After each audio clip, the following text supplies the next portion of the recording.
Hello, everyone. Welcome. It's Nate here. It's my turn for Tales from the Triptych, and I will be talking about auctions and auction houses and some of my experiences at auctions and showing you my local auction houses online catalog.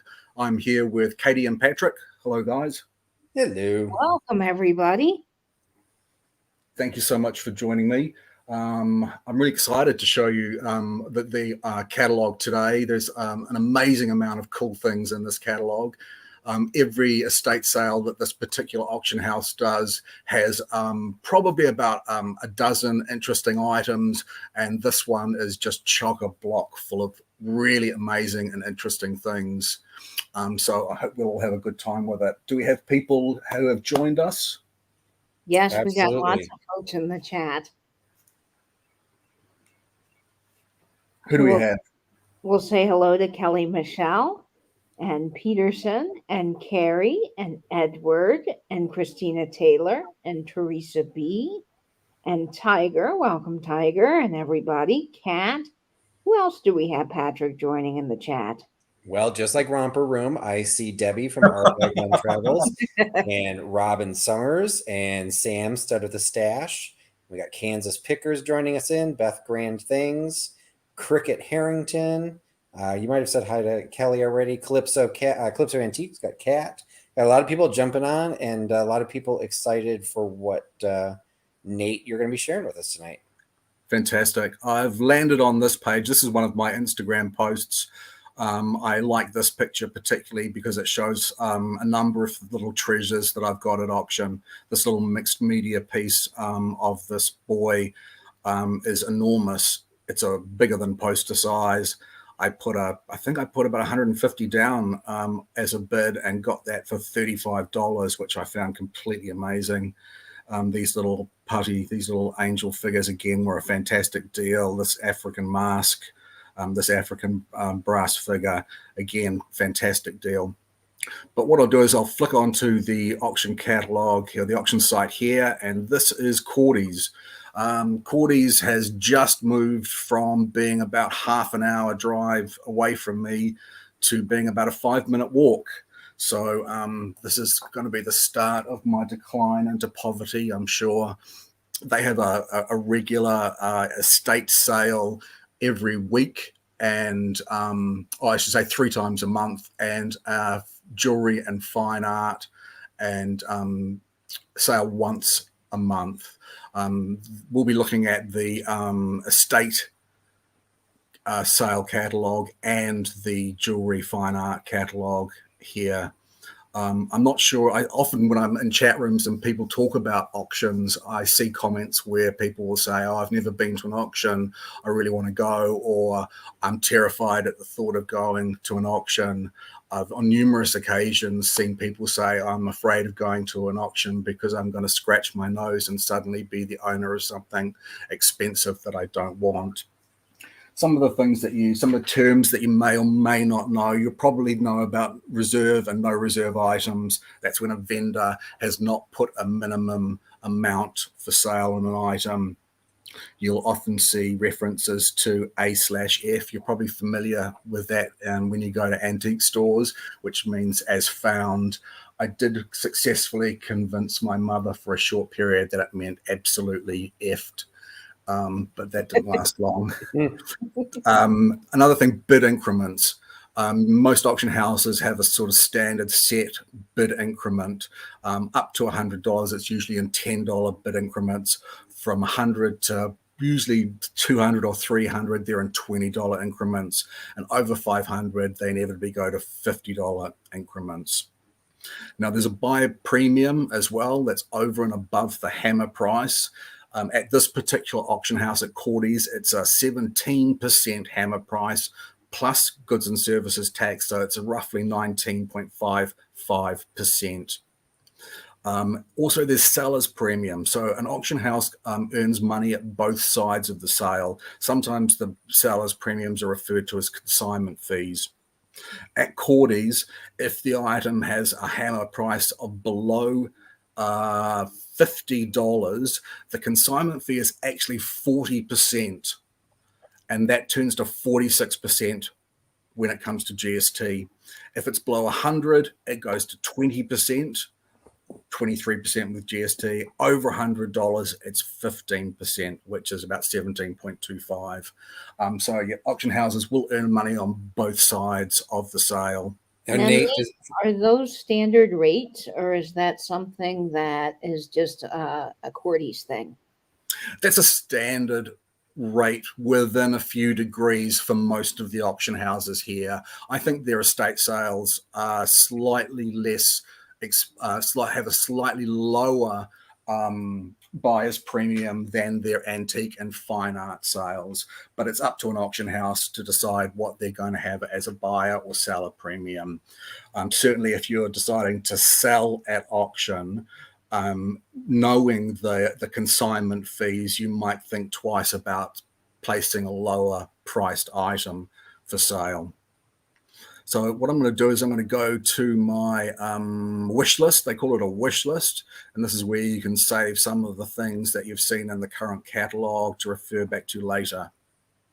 Now, here we go. So you can see this one here. This is a really interesting item. You can see its current bid here is at 140 and it's in green. That's because I am the successful high bidder on this particular item. This is a pessary. So this is, it does reference 15 carat, but it's actually a 14 carat gold pessary. So pessary, as they talk about here, is they talk about it as a birth control device. My mother was a midwife and she was quite familiar with pessaries, that rather than birth control, that they were a vaginal or pelvic organ tool for prolapse of pelvic organs. So this is quite an unusual item. I love this sort of thing. I went to the viewing today and I asked to see it. The person who was behind the counter had an expression on her face that was, ooh, yuck, this thing you want to look at. And I think probably there's going to be a strong divide. Either you're going to love this sort of thing or you're absolutely going to hate it. They're estimating this at $260 to $500. There are only 2 bids on this, and I'm really hoping it's going to be around the $260 mark. I did look this up on WorthPoint. I'll have to go back and do another search for it. Oops. And I'm sure that there's such a small market for something like this as far as the collector's world goes, because I'm sure there's only certain people that collect these medical devices. I'm sure there is. I have a sterling silver tracheotomy set that I absolutely love. I think there is a burgeoning market in these creepy and unusual things. People are starting to get really turned on to vintage and antique medical devices and tools. You can see that there is a precedent for the sale of these things. Here's one here that has sold for almost 500 US dollars, 350, 299, almost $300. So there is a precedent set for these.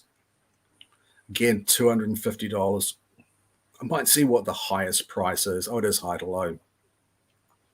So I'm really hoping on this item. This will go into my collection really nicely. I think it's a very unusual, very interesting item. We see a lot of them seem to have settled in this $175 mark, $160 mark. So I'm keeping my fingers crossed for that particular item. Now, Nate, on the Cordy site here, it shows that there are 2 bids, but the reserve has not yet been met. And can you talk a little bit about what the reserve is? The reserve is a price that's the minimum price set by the seller. There are instances where you can bid successfully on an item and not reach the reserve. That's a term that's called under offer. A while ago, I was bidding on, let me find it, this really interesting vase by Sir Edmund Elton, who was the 8th Baronet of Clevedon. Now, this had been passed in at several auctions. I think this was the 3rd time it came up to auction.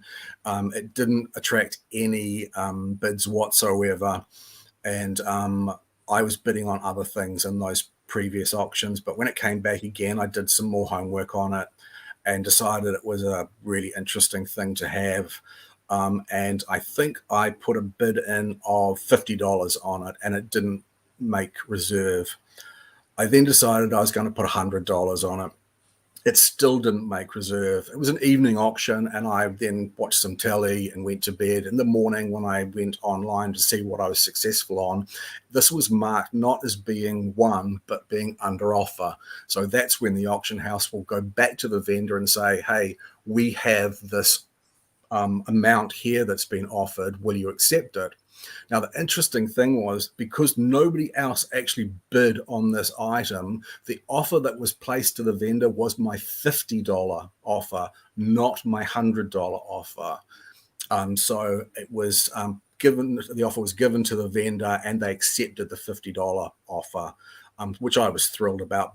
After I after I was successful with this, I looked on eBay for more items. There were a handful of items that were there. The vast majority of them were damaged and repaired, and they were going for 10 times as much as I paid for it. So I was really, really happy to get this little item. Now, they also have reserves on eBay as well, correct, Nate? That's right. That's right. I think not every item in this sale will have a reserve on it, but as not every item in the sale will even have an estimate. An estimate's the best guess that the auction house has for the sale of the item. I always love unset stones, so whenever I see them, I take a look. Often more of interest as to what they achieve rather than I'm going to bid on it. This was a bit of a mucky amethyst, wasn't particularly interesting. It's a reasonable size at 5.8 carats, but I wasn't interested in bidding on this particular item. But I will be interested to see what it actually goes for. Now, how do they authenticate these stones? Do they have a jeweler in-house that knows their stuff? They will have they have experts in pretty much every sort of field on staff, and probably consultants as well. They're a really nice and friendly bunch at Cordes. I find them extremely helpful. So yeah, I imagine that there are people there that are educated enough in a multitude of fields.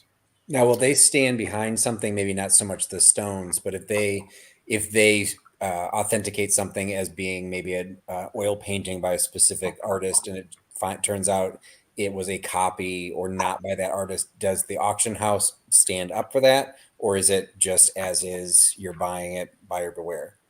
No, they would absolutely stand up to that, without a doubt. That's in preservation of their reputation as an auction house.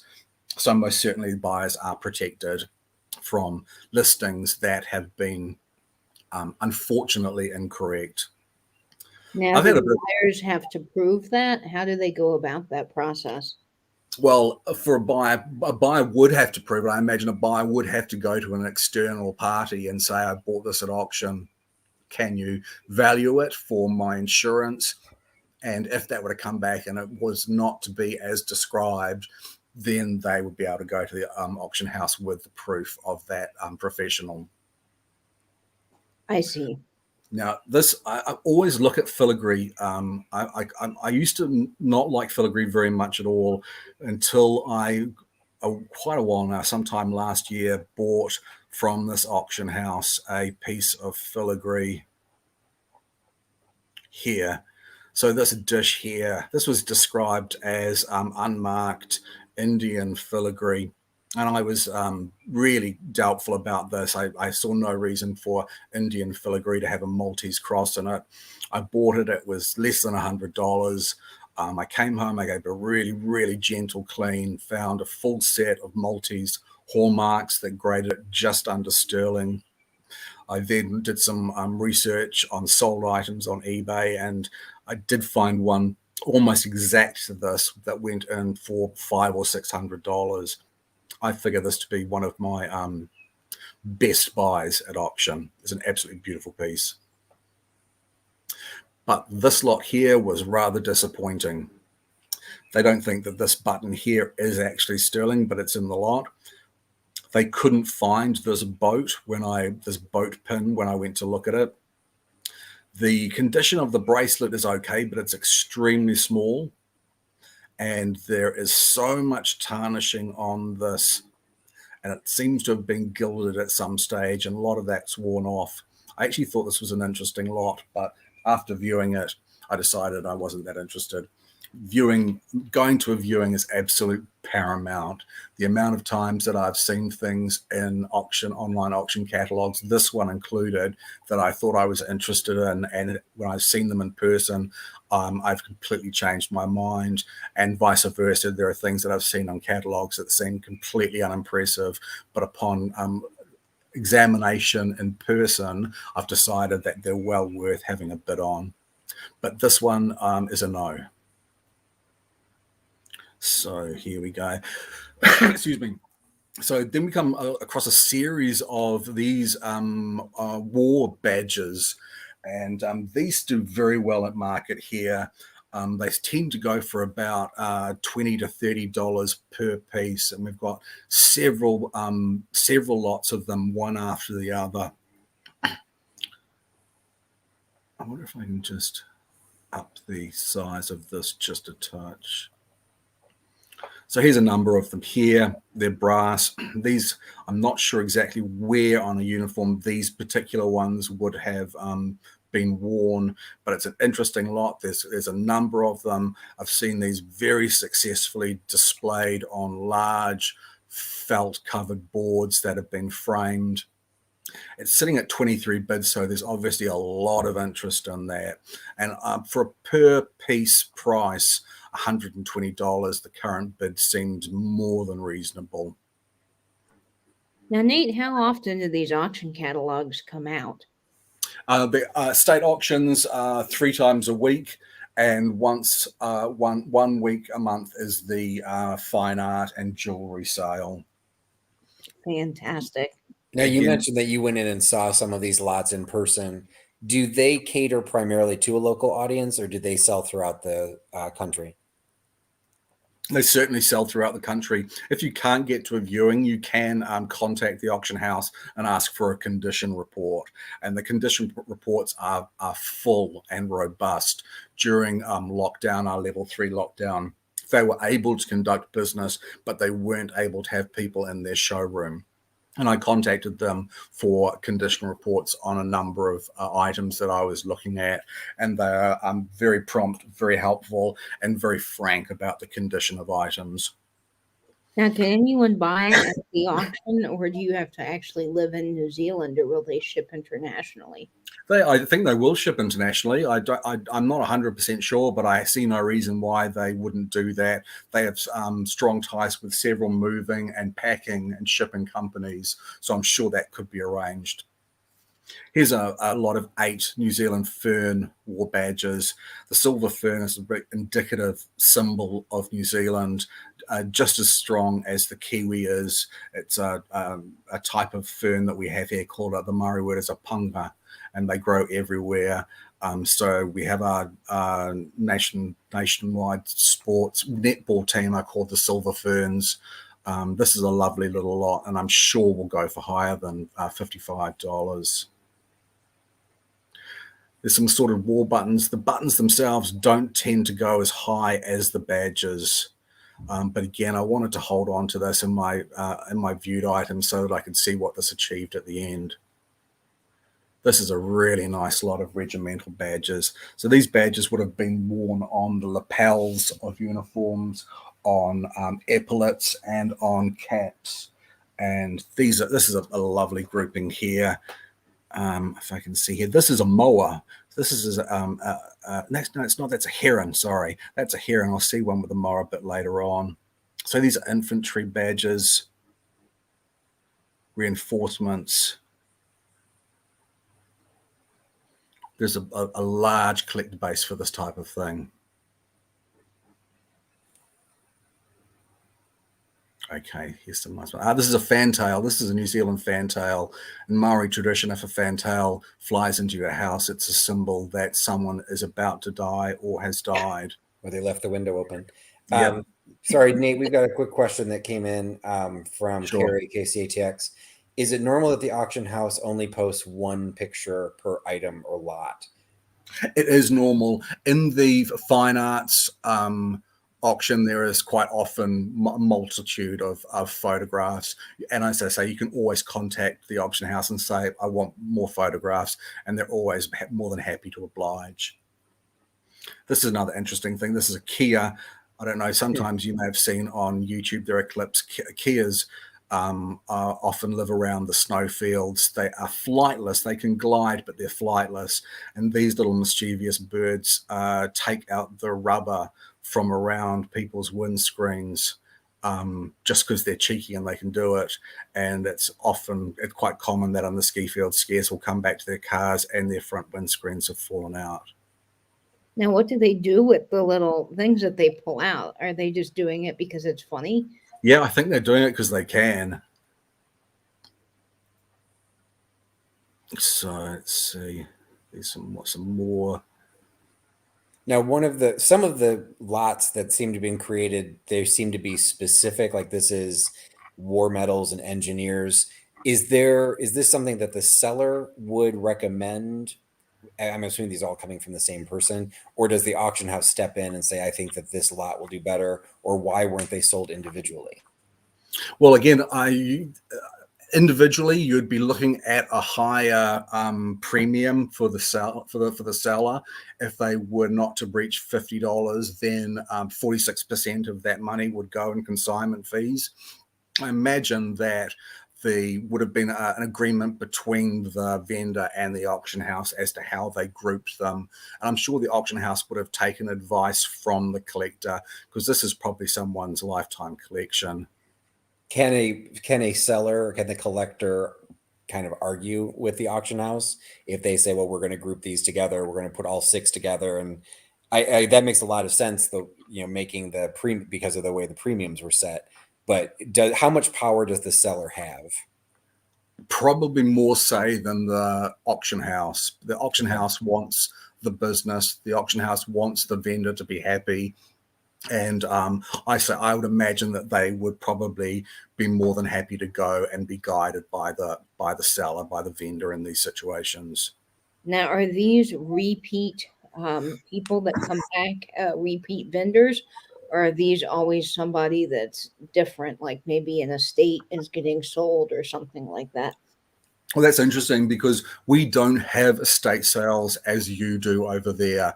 When people pass away, there's no opportunity that you would go to their house and there would be someone running an estate sale. That just doesn't happen. Deceased estates tend to go to auctions here. There are repeat vendors. We'll get into a few lots that are some beautiful brass castings that are obviously from one vendor, and that vendor has been selling through the auction for probably about 6 to 8 months. I have a piece of his work. I talked my brother into buying it, and I've also talked him into leaving it here in my cabinets. So here we go.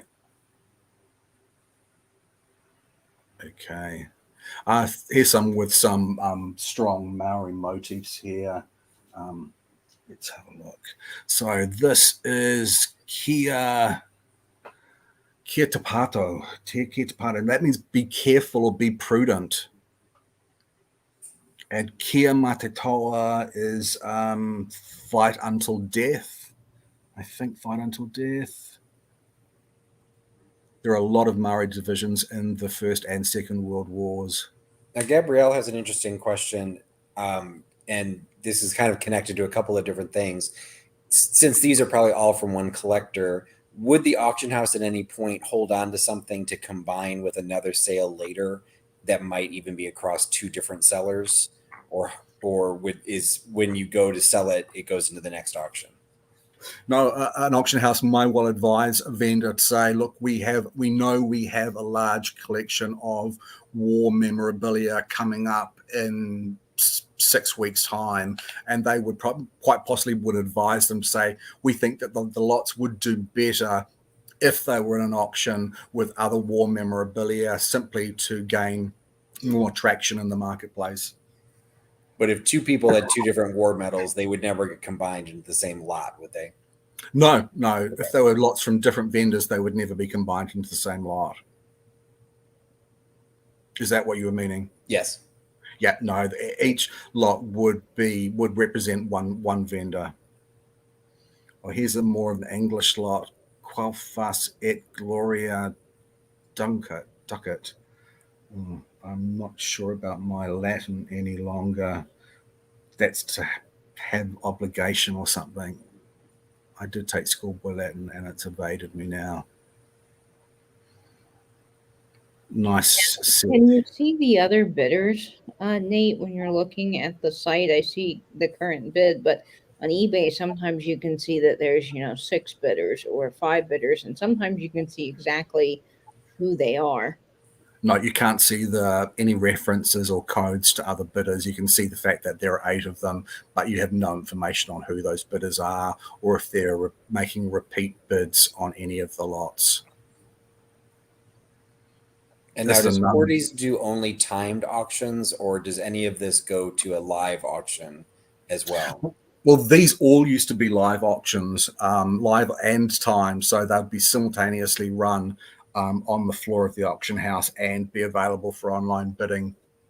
Since the pandemic, they have their 3 estate sales per month are now only timed auctions, and the one fine art and jewelry sale is a in-person auction, so you can bid in person at the auction house. Now, as their auctions close, do they operate under a soft close, or do they close at that time? They operate under a soft close, so any bid within 2 minutes of ending of the time will automatically add 2 minutes to the countdown of that particular lot. Now, Nate, people that are bidding on the auction online, when they did have auctions in person, how do the people in person know what the highest bid is? The auctioneer has an assistant helping them. So when the auctioneer is putting the lot under the hammer, he will be taking bids from the floor. He would have someone who would be monitoring the internet bids. There could also be people who are bidding by telephone, and he would also possibly have bids on his books, because you could go into a viewing, know that you're not going to be able to make the auction, and you could leave an absentee bid for a lot. So he would be combining those avenues of bidders to the hammer price. Wow, that's a lot to keep track of. Yeah. And then there's certainly not the same auctions as I've seen sometimes in the States, where it's like calling a horse race. They're much more sedate affairs here. Sometimes I've seen George, I think, at a estate at an auction, and I couldn't understand a word that the auctioneer was actually saying. Yeah, they talk very quickly here. Yeah, art form in and of itself. Now, for most of what Cordy's is bringing, now you mentioned they had a fine art auction as well. I don't know if you would necessarily know, but is there kind of an average or target price? Do they tend to be in the hundreds versus thousands, or do they get into super high level and super expensive items as well? Oh, certainly in the fine art and jewelry sales, they get into the thousands on many lots. Although the same could be said for a certain percentage of the lots at the estate sales as well. I've seen some of them go extremely high. This is Kia Ake Kaha. Kia Ake Kaha means stay strong. Ake Ake Kaha would mean stay strong forever and ever.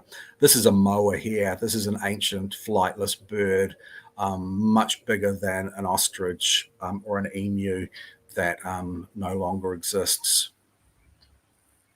And that's a Kia again. This is a particularly pretty lot of badges. Do you have any of these, Nate, in your own personal collection?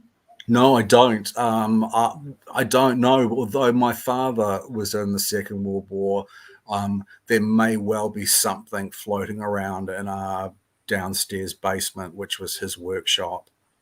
I could ask him. I'm not sure if he would actually remember anything now. But again, these are nice lots. These are lots that would have a lot of interest to people. These are the Rawahine. Rawahine is a mountain range in New Zealand, and Rawahine means wise woman after a Maori legend. These are probably cat badges. That's a nice lot as well. I'm not sure if I've saved every single one because I'm quite interested myself. I'm not sure how interested people are going to be about these. Now, this might seem like a silly question, Nate, but what are collectors doing with these? You mentioned that they might put them on velvet boards, but are any of the people actually wearing them, or is it disrespectful to actually wear these on a jacket? That's probably a good question. I don't think these would have the same status as an actual war medal, and that would probably be frowned upon for someone to buy war medals and to wear them. But I don't know if I've ever heard that these have been used as jewelry or anything like that. I think that these are probably just display pieces, I would imagine. Okay, great. So here we go. Here's the last lot that I've got here. Yep, here's another mower. So I find these really, really interesting. Kia mataara, kia mataara. That's to stand or sit and watch closely. My Maori isn't that great, unfortunately. So here we get on to some sterling. I put this one in here because I know people are constantly saying that they'd like their sterling to be tarnished, but this actually says it's got some pitting, and there's some of the damage to the sterling from the salt and the pitting. And that's probably something you wouldn't bid on because of its damage, right? No, I wouldn't be interested in those. Although I'm very interested in this box, these two sets of sterling coffee spoons. These are really pretty. I looked at these today. They're actually Swedish. Now, a set of 6 tea or coffee spoons here usually runs to about $60 or $70, thereabouts.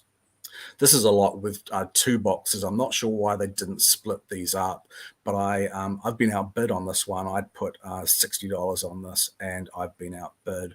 So I think that is worth a bit more of a bid. So I'm just going to refresh that now. Yep, and now I'm the top bidder on that. I hope you get it, Nate. Those are pretty awesome. Me too. They're extremely pretty, and I don't see a lot of Swedish silver, to be honest. Okay. These are nice as well. These are simply marked sterling, but they're quite nicely cast. I'm not sure what these will go for, but I'm going to keep an eye on those ones as well.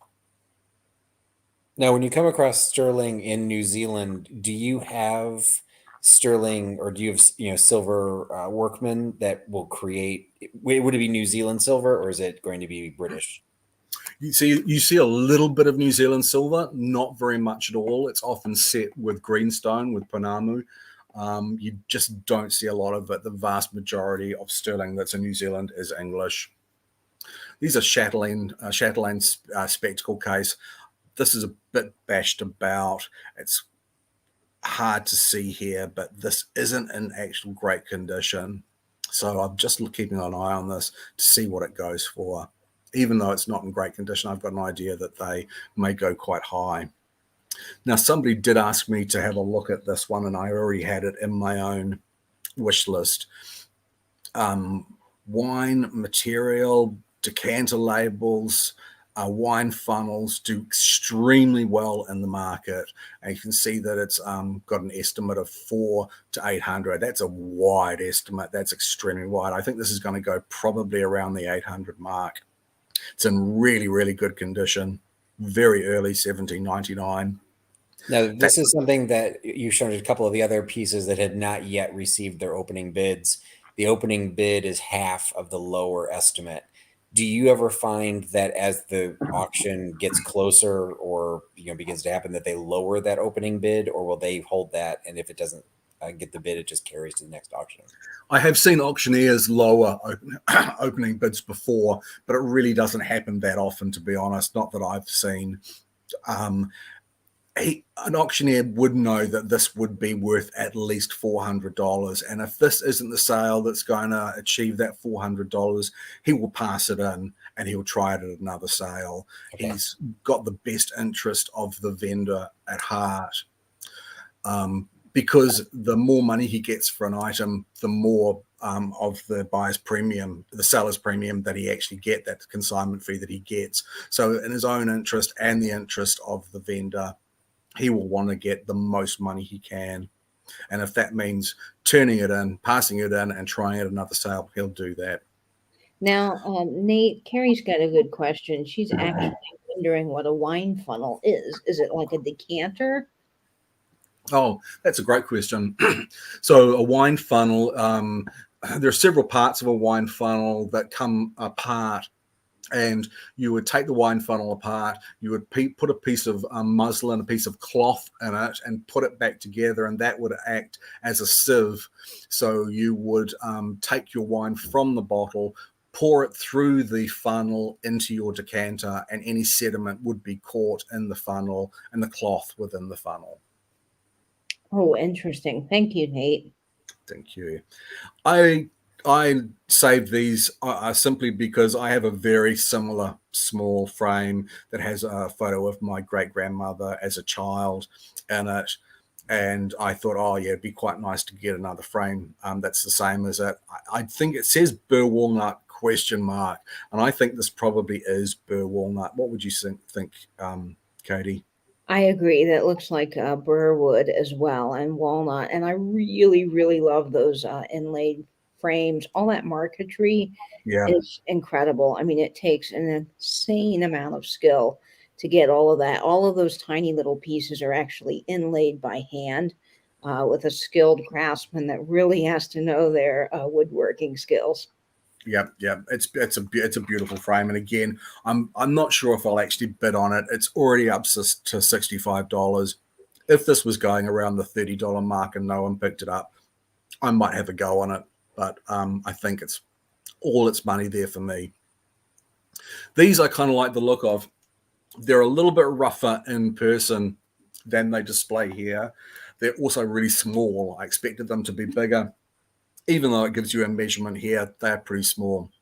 So these are Champlavet enamels, tea caddies. Champlavet enamel is different from cloisonne insofar as where cloisonne would have a surface where wire would be soldered to it, and within those cells, cloisonne, the cell that's created, powdered glass would be put in. It would be fired to a high temperature and melt and polished. Champlavet is where the enamel, the powdered glass, is actually put into grooves or hollows within the material and doesn't have that cell structure. These I thought were really pretty in the photo. They weren't as pretty when I actually saw them in person. Although these vases here possibly don't photograph as well. Totally magnificent pieces. And again, has had 22 bids, and I'm sure is going to go a lot higher than $130. I may have actually thought these were cloisonne just off the pictures, but they are most certainly Champlavet. This is a nice vase, this Chinese gu form vase. Again, I don't know what it is about it that I can't actually really fathom measurements when I'm looking at auction catalogs. I thought this was so much bigger. It's not 21 centimeters, but it's certainly a lovely piece. Excuse me. This I couldn't find. So I don't know really what it's about. I looked and looked for this. There were quite a number of people there, and all the staff were busy at the time. So I just flagged it. I thought it was interesting. And Nate, you mentioned a couple of times about items of what you're considering, what you're paying, or what you're looking at. And Carrie, KCATX, has come up with a question. Nate, do you set yourself a limit or budget for what you want to spend on items and stick to it? Or do you get caught up in the thrill of winning something and bid more than intended? I do absolutely set a limit and a budget for every single item that I bid on, and I never pay heed to it. I always go over. I've always got a couple of bids left in me, especially if I'm in person at an auction. I get quite bullheaded about it, and I will overbid my budget constantly, absolutely You got to constantly. beat that other person, right? Exactly. You have to beat that other person. And it's often you don't know who it is that's bidding. As I said before, you are not going to scratch your nose. You are not going to sneeze and suddenly own something. When you're bidding at an auction, you're given a paddle or a card with a number, a registration number on it. And once you have let the auctioneer know that you are bidding on this particular lot, when he sees your card or your paddle, I myself would then no longer look at the auctioneer. I would look down at my catalogue, and all I would have to do would be to nod, and he would be able to take my bid. There is a term that came across in one of the rooms that I wasn't actually familiar with. It was quite recently. I wasn't familiar with the term that was used, but I was familiar with the practice, and that is ghost bidders. That's when unscrupulous auctioneers will take bids from no one. They will have someone who's bidding, and they will simply turn to another part of the house and take a bid from no one that's there. I know there was an auction house in Australia that got into a great deal of strife because it was found that they were doing ghost bidding. It turned out that someone twigged to the fact that they were being so greedy that the ghost bidder, the non-bidder, actually won too often. And items that were sold under the hammer would come up in subsequent auctions. So people got to understand that there was this ghost bidding action happening. The term that drive up the price. That's right. It's a simple greed to get as much price out of an item, because of course they know that people get auction fever. Now the question is, here I've heard the term, it's referred to as chandelier bidding, and the scrupulousness of it, it becomes, maybe there's a gray area, and I'm just curious if you want to weigh in on it. Is a chandelier bidding against reserve? So they know that the reserve is $200. They have a bid. They started at $100. No one is bidding against it, and they chandelier bid to get up to that 200. Is that more or less acceptable than we've already passed the reserve and now we're just chandelier or ghost bidding to try and jack up the price? I think it's unacceptable in any way. If an item doesn't reach the reserve or the estimate, then it's in the wrong sale, or the vendor or auction house has an overinflated view of what the item should achieve. I don't think it's acceptable in any time. Now, Nate, on a similar subject, I find it interesting that on eBay, you can actually have something bidding for you. So if you set a limit, like I'm going to bid up to $50, it will continue to bid for you.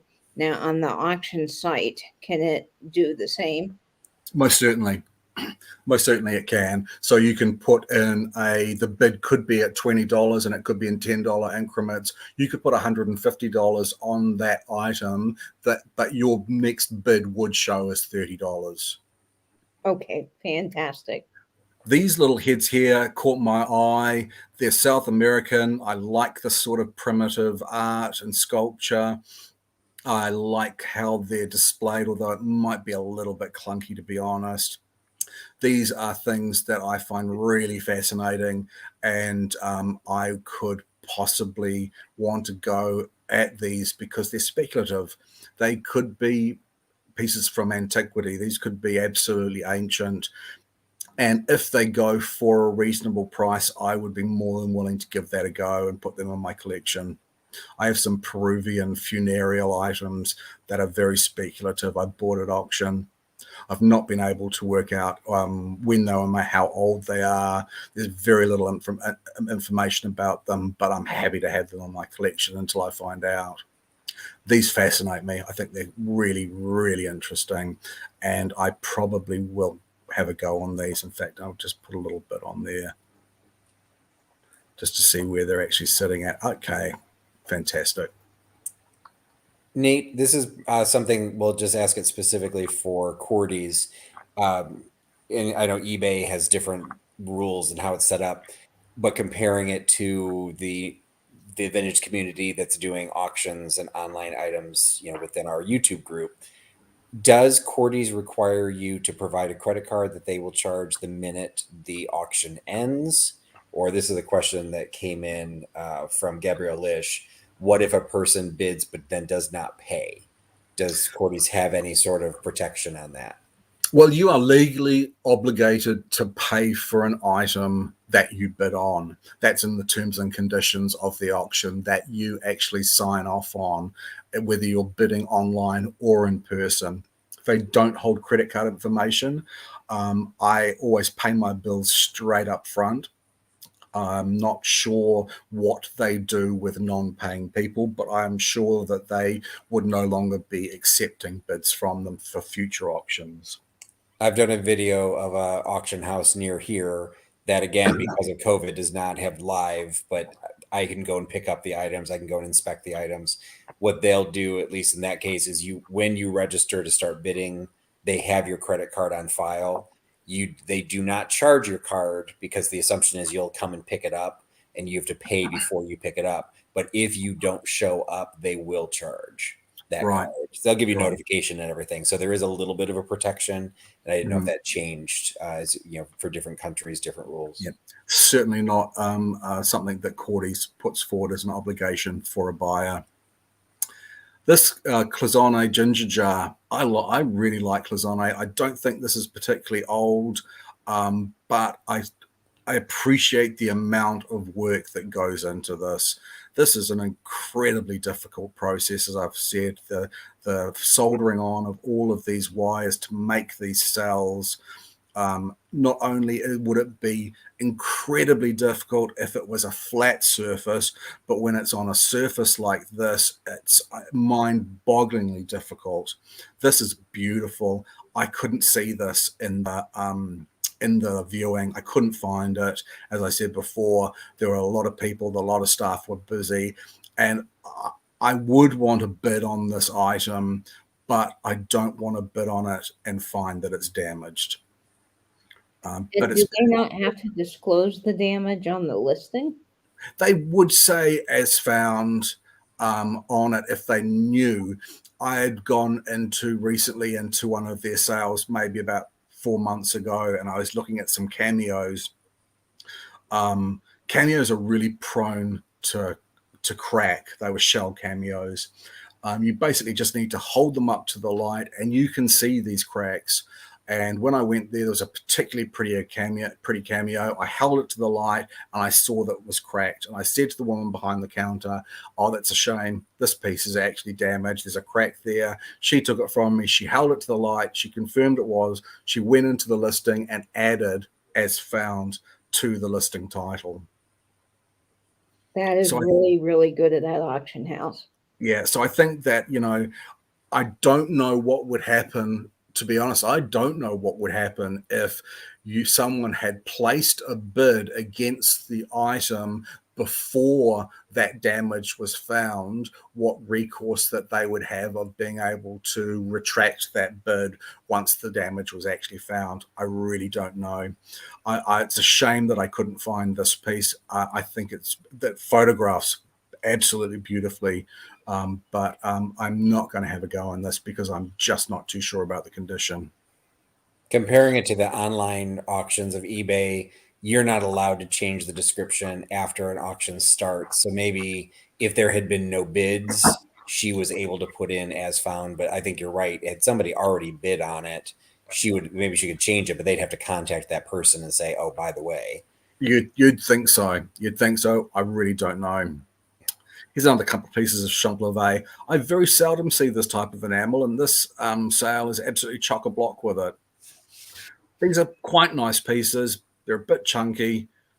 Again, I've probably saved these onto my wish list more out of curiosity than intention to bid on them. It's attracted 9 bids, and I'm sure it'll go further. Sandalwood, Indian sandalwood carving. I really like this. Some of these can be so incredibly intricate. and so beautiful. This one wasn't one of them. It was actually a little bit rough. There was quite a bit of damage and cracking to it. So again, I wouldn't have a go at this particular item. Armorial style plates. So there was a time, obviously, in England where they were getting all of their china from China, and they would send over to China images of their armorial devices, of their family crests, and Chinese artists would be putting them onto plates and sending them back to these well-heeled people. And that's exactly what these are here. These are probably 18th century. These are mid 18th century, I would have thought, although they don't date them. They are a little bit naive when it comes to the painting, so I'm not sure that if they're exactly the highest of quality, but again, I put these to the side because I wanted to see what they actually achieved. It seems that there are 18 bids here, so there are other people there who actually really rate these pieces. This, I think, is, again, this has got 21 bids, which kind of surprises me because I think this is quite modern. The verdigris looks like it's been applied to me. I don't rate this particularly at all, but somebody obviously does. I didn't like it. It seemed like it was a modern copy that had been. Do you have people that are buying primarily for decorative reasons, like decorators go to auctions here in Florida and they'll buy things for people's houses? So maybe that's a piece that would fit into that kind of category. Quite possibly. And I'm sure that those decorators, those interior designers will be buying things like this at auction and maybe paying $100, but when they pass that on to the person that they're designing for, that price could be doubled or tripled, quadrupled. In fact, I'm sure that's where many designers make a good deal of their money. This is a really interesting item, incorrectly titled, but really interesting. So this is a brass dragon. It is not a Chinese brass dragon. This is a Japanese brass dragon. This particular symbolism of a dragon chasing a flaming pearl is common in both Chinese and Japanese art. It has a meaning that a dragon is continually in the pursuit of wisdom, wisdom being the flaming pearl. But you can always tell a Chinese dragon from a Japanese dragon. A Chinese dragon has 5 toes or 5 claws, and a Japanese dragon only has 3. So this is a Japanese dragon here, and you can see throughout art and iconography between Chinese and Japanese dragons, the Japanese always have 3, the Chinese always have 5. Now this then falls into the category of how they've marked it, because then if somebody purchases it, it's they've made the mistake, but standing up or standing behind how they've marked something. Is a Japanese dragon more valuable than a Chinese dragon? Is a Chinese dragon more valuable than Japanese? If they're wrong. Well, I think if it was a Chinese person buying it and then it turned out to be a Japanese dragon, perhaps they would feel slighted in some way. But personally, I don't think that there would be any difference in price, whether it be Chinese or whether it be Japanese. It's a nice piece. It's not wonderfully cast, but it's a statement piece. It's quite interesting. I have seen better. I must admit, I have seen better. This is such a common motif that I see it constantly. We have large Chinese and Japanese populations here in New Zealand, large communities. So this sort of thing comes up at auction quite often. I say this simply because I see it in sales occasionally. So what is the lobster crayfish ware that you have over there in the States? It's a California name, and I can't think of it either. Yeah, it's a Californian artist, and I can't think of his name. It's Fatbird Finds. It talks about it all the time. I can't think of it. Right. It's Laura's mom. It's not Carlton ware. I know that.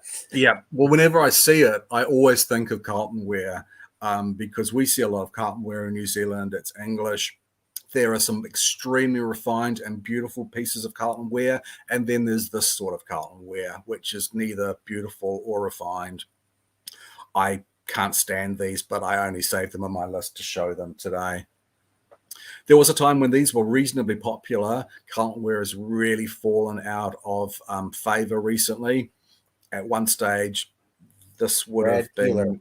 I was just going to say, I think it's Brad Keeler. Google's a lovely thing. So It is. it's not Metlock. Somebody threw Metlock as an option. It's not Metlock. It's Brad Keeler. Right. This is Carlton ware. This is their foxglove pattern. They made a lot of this with different sort of flowers. Again, at one stage, this would have been a very expensive lot, but you know, it's almost to the point where you can barely give it away now. I'm actually surprised that it's got to $30, to be honest. It's not my thing at all. I put this in simply because pie funnels, and I see a lot of pie funnels, but I don't often see elephants. And this is a little trunk up elephant whose trunk is the funnel. And I thought that was kind of cute. Oh, that's interesting. That's cute. Yeah. This is a very standard. We've got a Pyrex one of this sort of pie funnel. This you usually see in black. That's a rather unusual type, but I really like that elephant.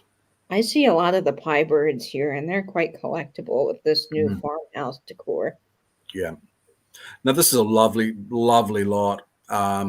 So an orifice vase. This is the orifice vase. That's Swedish, extremely high quality. Mushroom paperweight. Cranberry glass bottles. They're a bit average. They've obviously had silver lids at some stage.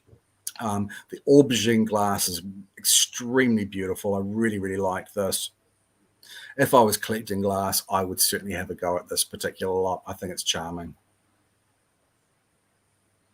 Isle of Wight glass is extremely collectible.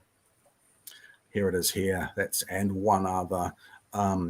Again, I saved this out of curiosity. I've got a couple of pieces of Isle of Wight glass. I've got a lovely little vase that my cousin gave me, and I like to keep abreast of what the prices are achieving for them. Again, I only save these cowrie shells because I have a whole heap of them. I can't believe why there is a lot of these in auction. And I thought, well, if they go high, I'll be dumping my ones at auction. I actually want to back up because I'm fascinated, first of all, that Isle of Wight makes anything. So is this like the region is collectible, or is it a specific manufacturer there? Is Isle of Wight specifically known for their glass? Why is Isle of Wight collectible as a concept? It's one particular factory, the Isle of Wight. It's an island, but there's one particular factory that makes glass. It just happens to be of an extremely superior quality. The iridescence that they managed to achieve in their glass has put it up amongst the best of glass making. But it's contemporary. It is. I mean, it's been going for some time. I don't think there's any age to these particular pieces, but the quality still says that these do well in the marketplace.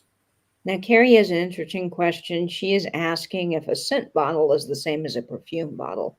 Yep, exactly the same. So these will have a elongated dropper on the end of each of these knob handles that you would that would basically be coated in the perfume and the scent that you would take out and then rub on your wrist or on your neck.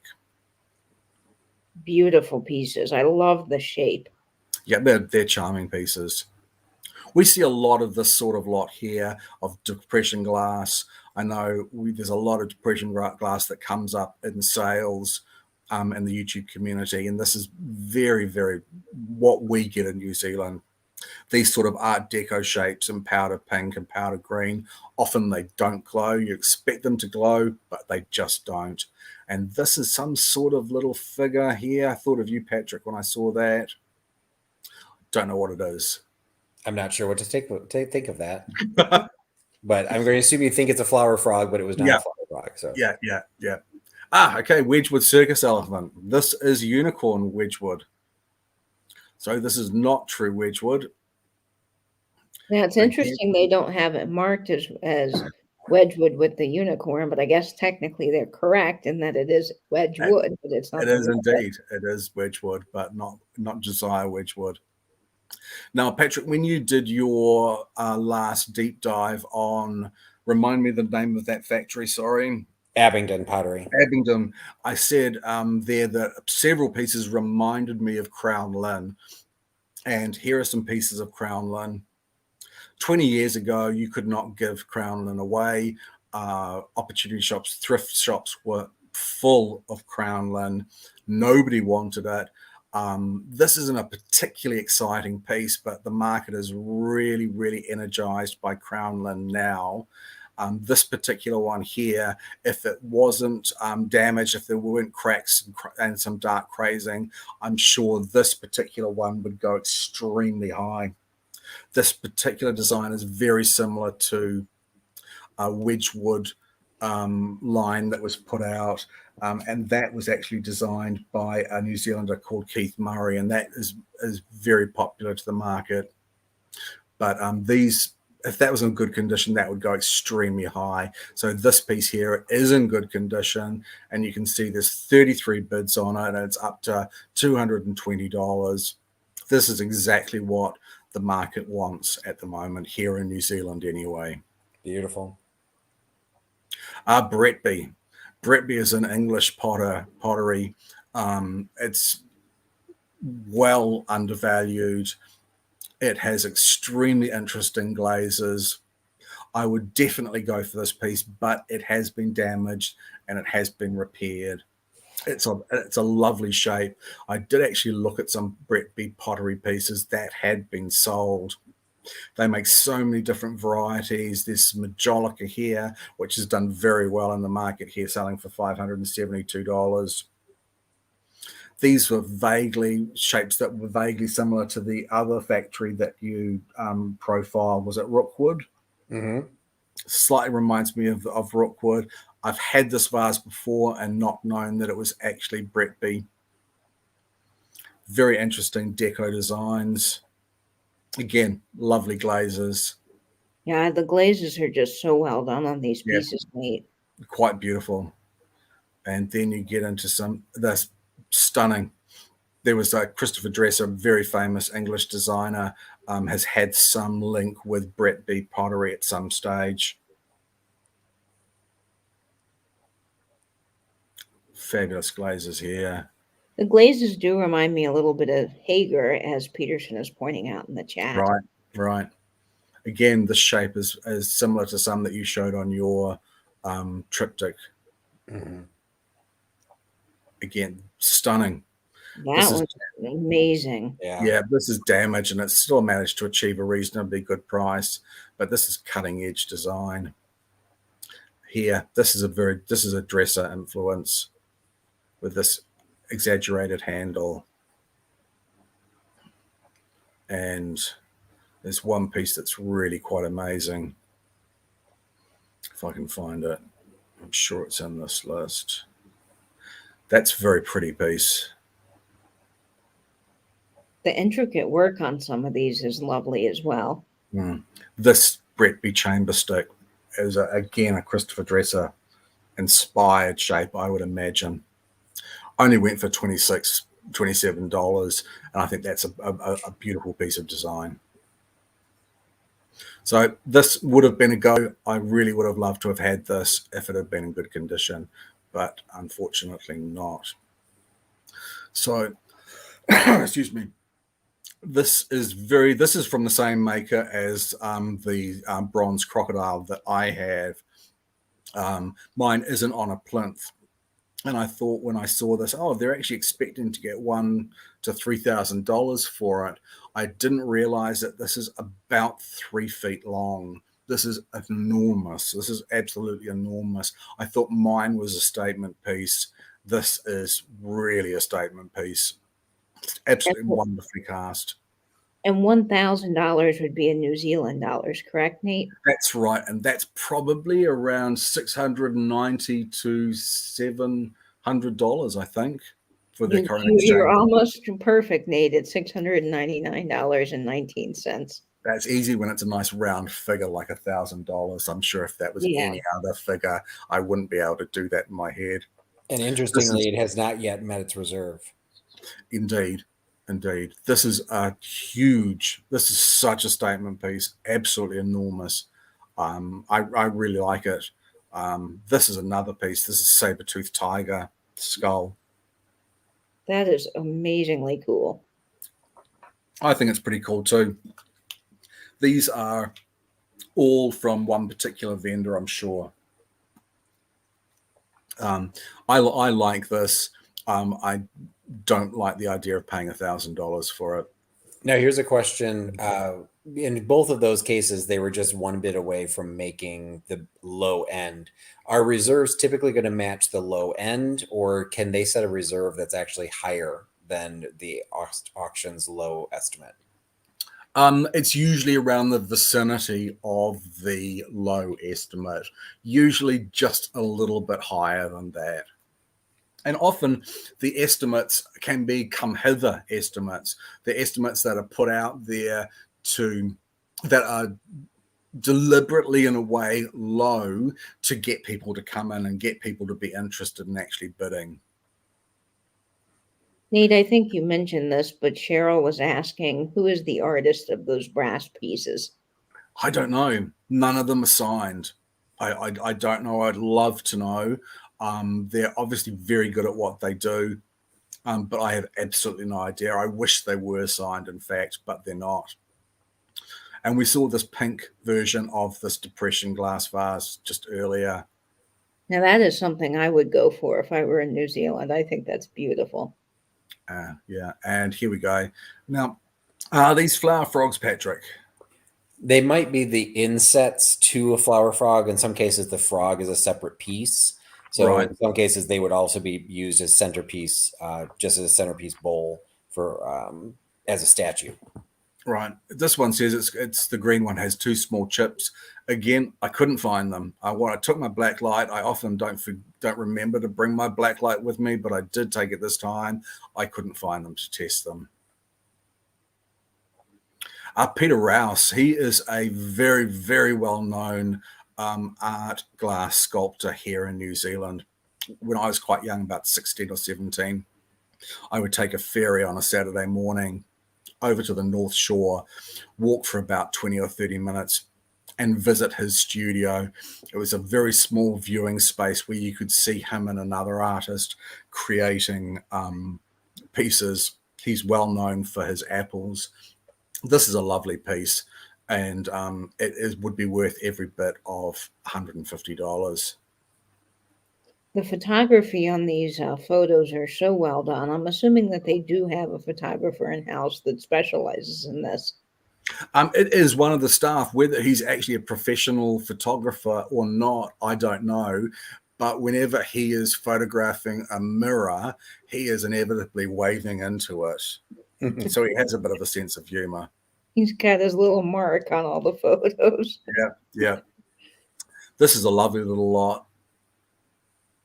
Beautiful condition. This is particularly pretty. I'm assuming that this is Venetian. I can't say I know really a lot about that. This is big. This Murano glass bowl is very big, but it really lacks any sort of punch with that color range. And that's a case where I'm interested because we've talked about this a little bit earlier in the triptych, but it's so hard to identify Murano because Murano glass is actually the world's #1 most faked glass. And I'm assuming that they would have someone that actually is a very good expert in Murano to be able to prove that. Indeed, or perhaps it's got a label. I'm not sure. I did see this. This was behind glass in a cabinet, and I didn't get a chance to handle it. But when I viewed it, I thought that the colorway was so dull, I wasn't interested. This is a large piece. This is a really pretty, very, very eye-catching piece. And I imagine that this will go more into the 145 mark than 45. It's beautiful. The colors aren't captured here as they are in real life. This is a really, really pretty piece of Chinese porcelain, the famille rose, the family of rose, with this beautiful flowers all around here. Now, what I've noticed the last couple, this one and the one before it, no longer is showing an estimate. Not all pieces have estimates. Okay. Most certainly, not all lots have estimates there. Is there a reason for that, Nate? I really don't know. Sometimes they have it and sometimes they don't. I'm not sure of the logic behind it. This is a really nice piece. I thought it was much bigger than when I got there. I hunted around for it. It's actually quite small and quite modest. This is a baler, a traditional Maori carving. This is for bailing water out of a canoe. It's reasonably crudely carved, but well carved, and if that makes any sense. It's a really nice piece, and I think that this is probably around 1910, 1920. It's certainly got some age to it. And the auction house would have a license to sell the Maori pieces? Yeah, most certainly. There are pieces that get stopped at auction. I've seen lots which describe an item, give it an estimate, and it says this will probably be pulled at some stage by the Department of Internal Affairs. I actually have a license to own Maori artifacts. I don't have a license to sell, but I have a license to own, which not all people have or can get. I was very lucky to get that. But pieces that have that designation, that provenance of being important historically into the nation, go for very, very high prices. This is another piece that I actually thought of you, Patrick, when I saw it. I did actually find this in the auction house. It's beautiful. This is a really stunning, stunning piece of bronze. I have a very similar piece. I actually, when I first saw this, I'm like, wait, I had to go look at mine, but the wings are closer together. And I'm curious, this is saying it's an eagle, but this looks a lot like that Kia bird that you showed on some of the badges. Right, right. So you don't think it's an eagle? I don't think it is. I What do think you think? it's a Kia. Yeah, I mean that the head shape is it's too small of a bird. Yeah, it does look vaguely parrot-like. Regardless, I really like this piece. It has attracted no bids whatsoever. Now, would this piece actually go onto the top of a flagpole, or would it have another use? No, I think it's purely decorative. It is huge. It is heavy. You could not put this onto you could probably barely lift this up by one person. It is so enormous and heavy. It's certainly, unless a flagpole is really enormous, like for a. No, it's got too wide of a base for it to go onto a flagpole. It's designed to sit by itself. Yeah, but it is lovely. Did you look with New Zealand on that globe? I did actually think about that, and I sort of gently picked this up a little bit, and I could barely move the thing. There was no way that I was turning this thing around to see if New Zealand was on it. But I might actually have a go at this. There's something about this that I like so much. The patination is really beautiful. The casting of the bird is really lovely as well. This is sort of one of those statement pieces that I would love to own. Maybe I'd go for 250 on this and hope that I'd get it.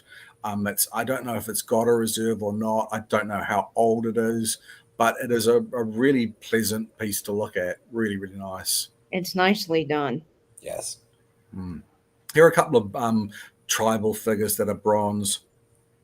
I saved them, and when I looked at them, I really didn't like them at all. There was something just totally off about both of them. Yeah, something really, really off about them. I'm not exactly sure what it was they didn't like about them. The patination seemed applied. I don't think they're old. And they don't ring out to me as being true, even tribal pieces. I think they're some sort of reproduction.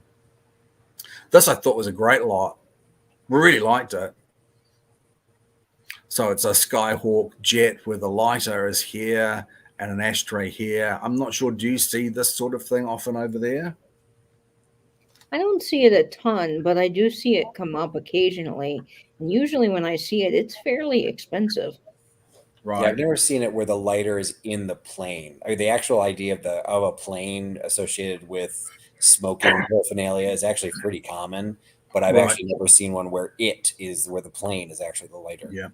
I really like this lot. I think that it's got legs. There are 15 bids on it. People are obviously really liking it. I would not be surprised if this went to a couple of $100 at all. I think it's just cool. I think it's just a cool item. It's very neat. Usually for me, the ones I've seen, the lighter is actually the tip of the airplane and Right. not in the top, which I think is just so cool about that. Right. This here actually photographs considerably better than it looks in person. A merry-go-round horse. It's suspended. And I saw this in the catalog and thought, I really like that. I'm going to have a whack at that. I'm thinking that the people who put these 26 bids on it put those bids on before they actually viewed it, because it just has no impact whatsoever in person. It just really isn't a nice piece of bronze. Did not like it at all. Big, but it's not a particularly pleasing piece. So these are all these bronze pieces that are coming up are all from the same person. You can always tell that because they're A and B and C lots. That's when a vendor, isn't sure about how many lots they're going to be able to put into auction. They want their lots to be together, so the auction house makes A, B, and C lots. I've seen this particular bunny candelabra come up a couple of times before. He's kind of fun. I kind of like him. The modeling isn't great. It could be sort of cuter. It doesn't quite make it there for me, but it's certainly an interesting lot. And it's not small either. It's quite big. He's just a neat kind of novelty piece. Yeah, he is. He is kind of funny. Now, when you say you've seen him come up before, do you mean that because it looked like the reserve had been met on that bunny rabbit, that there are just multiples of them that were available and they keep coming up, or the same piece didn't sell before? No, it's not. It's not the same piece. It's a multiple. It's of that mold. Gotcha. When people are making molds like this, there is no economy in making a one-off piece. You've got to be making a lot of them. This, on the other hand, is totally magnificent. The surprised hair is fantastic. It captures the movement perfectly, the floppiness of the ears, the startled nature of the animal. This is magnificent and worth every cent of $600. For this particular sale, I was so happy that there were so many cool items to show, but I personally want there to be fewer cool items in every auction because I can't afford to be buying every single one of them. I wish this was in several weeks' time where I could afford to spend another $400 or $500. This is a magnificent piece. I would absolutely love it, and it would look wonderful in anyone's home. Such a beautiful statement piece. What are your thoughts on that, Patrick and Katie? Oh, I think it's stunning. Again, like you mentioned, the movement is what makes that piece. You can really see as you said, the startled nature of the rabbits, and rabbits do get very startled. So, I mean, it's evident in that piece that someone put a lot of thought, skill, and creativity into it. Yeah. Patrick, would you give that house room? I'm not a huge fan of the startled one.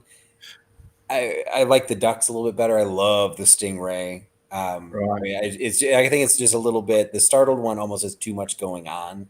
That maybe in real life, it's one of those cases. Sometimes it doesn't photograph as well as when you can see the detail in life. But to me, there was too much going on where the stingray is just stunning in and of itself.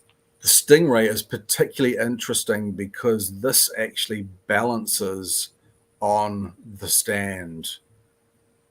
Oh, that's lovely. Yeah. Oh, no, this isn't a piece that balances. There's a different piece that balances, sorry. And that could have been in last week's sale. There was a stingray that actually balanced on the stand, but I can see that this one's actually got a clasp. Quite beautifully done, nicely patinaed on the top and polished on the bottom. Yeah, just the detail on that one. I just think it's photographs nicely. It really does. Excuse me. And another, another bronze rabbit. These are small. and are not as interesting as they look in the photographs with the spider on the skull. I looked at this in the catalogue and thought that was interesting. It is less than interesting in person. This, on the other hand, is fantastic. It's not large. It's beautifully molded. I love the fact that one of the hooves at the front and one of the hooves on the back are actually off the ground. That's a really nice and interesting piece, and I'll probably have a bit on that one as well. Like he's in motion. Yeah, the motion of that is everything. I think that's a big key in some of the sculptural art. Yeah. Again, this is not an impressive skull with crown. I know that they were making larger ones of these, which were selling for about $1,000 in previous sales, but these smaller ones just lack the punch. Gabrielle's asking if it's gilt bronze. Polished bronze. It's polished bronze, not gilt. And I always talk about polishing, that I've always been taught that if an item was intended to be polished, like brass or silver, you should polish it. Bronze was given a patination. This is an applied patination to give it this, so you should never polish bronze.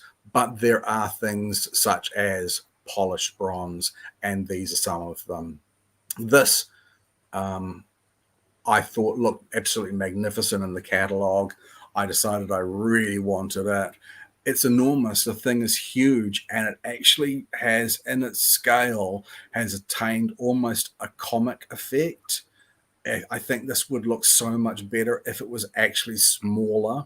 There's also some damage to the stone base.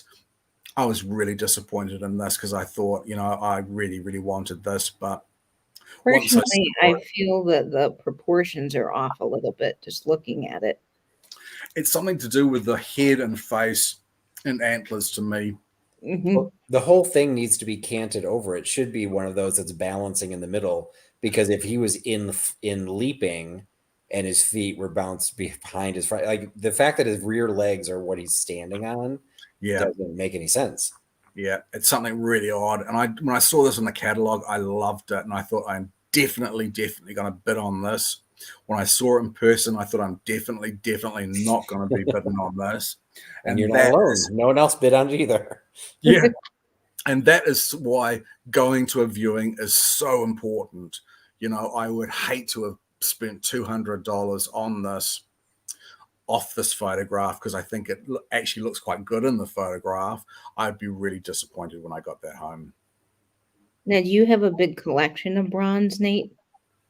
I've only got a few pieces of bronze. I've got a particularly fine car mascot in bronze, and I've got a sleeping fawn in bronze, but I think those are probably the only two pieces that I own.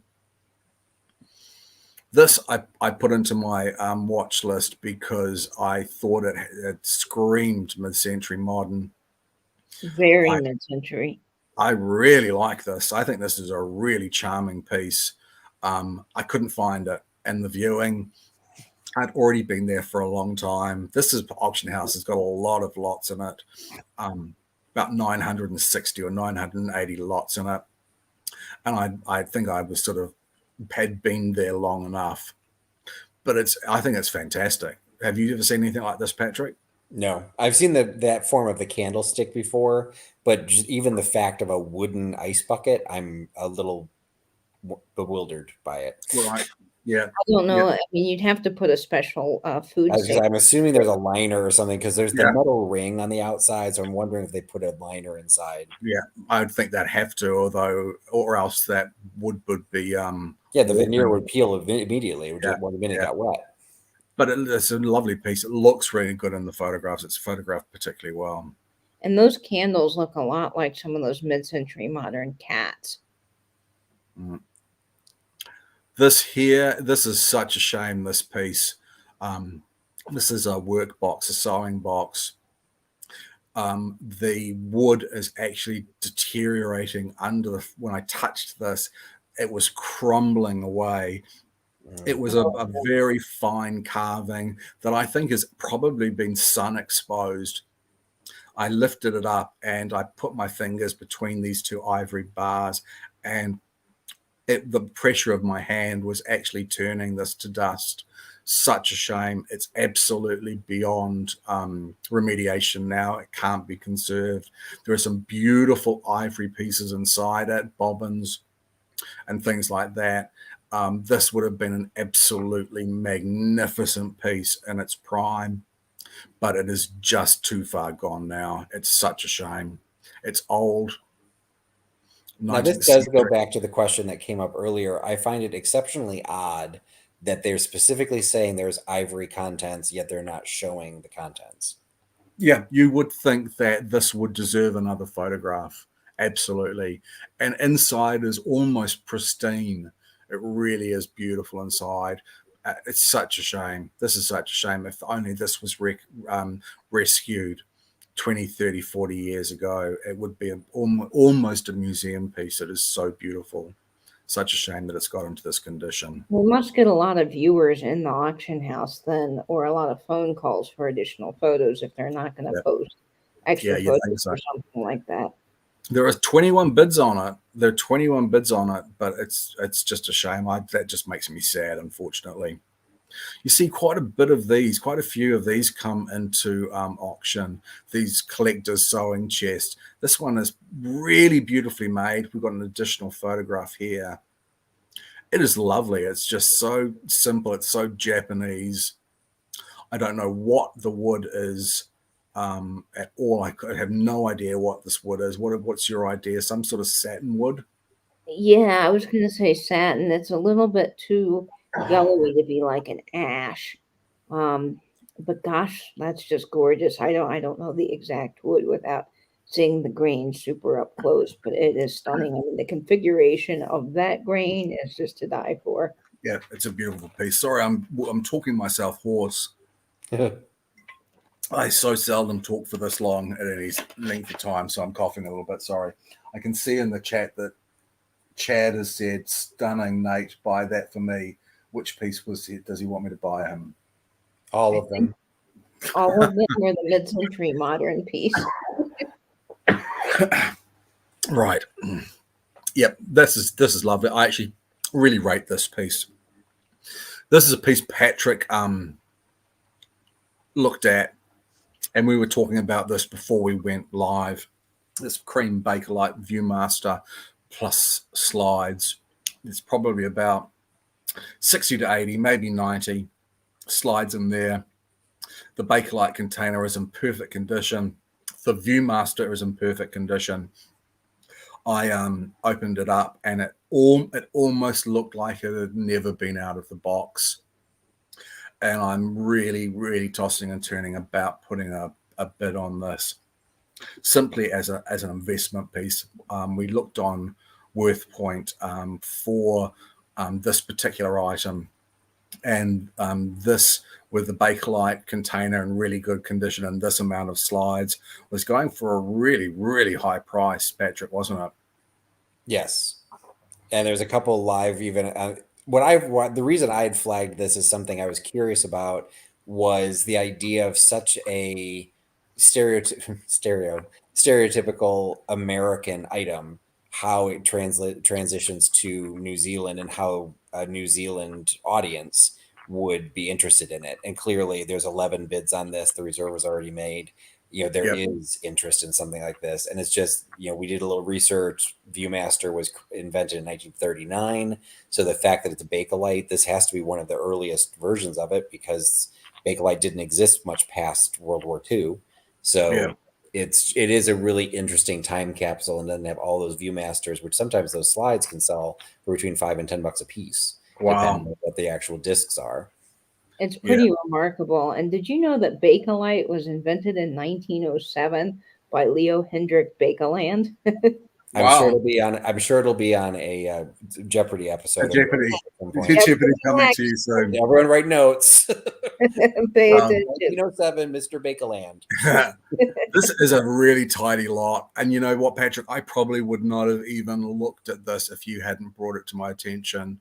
And yeah, I'm thinking I might just have a go at this. Really interesting. I I would really love to like that. see what are on those slides. Yeah, yeah. Fossils are another thing that come up at sale quite often. We've got some vintage Beatrix Potter books.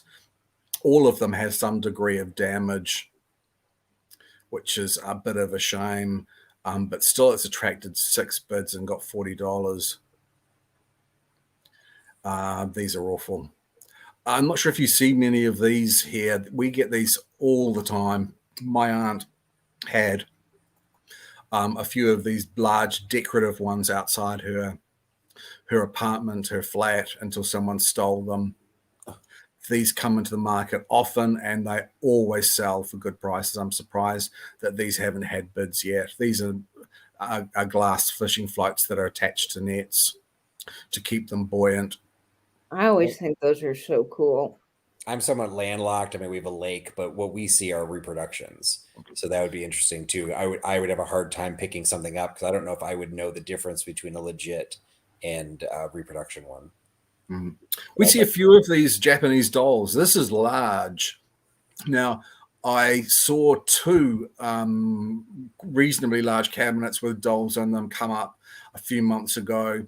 The very next sale had 2 large dolls without the cabinets in it, and they were the same dolls. So someone had bought them for the cabinets themselves, which doesn't surprise me because they are extremely well-made cabinets. This is not my thing, but I can appreciate this greatly. It is beautifully made, absolutely beautifully made, and I'm sure someone would absolutely love to have this. And that cabinet would be worth more than $40 by itself. Absolutely. Yep, absolutely. These are interesting. I didn't have these originally in my saved list. I saw them. This is absolute rubbish. This is just a photograph. This is a not very well executed pencil sketch of peacocks. I don't know what this thing here is, but this is a really nicely executed watercolor of these fish. Really well framed. And I might have a go on it simply to get this picture. Yeah, these are absolutely awful, but that has some real talent, that particular artist, and it's vintage. It was 97 or 79, I can't remember. Now, Nate, that's an interesting question. You mentioned that you might go for just that one painting.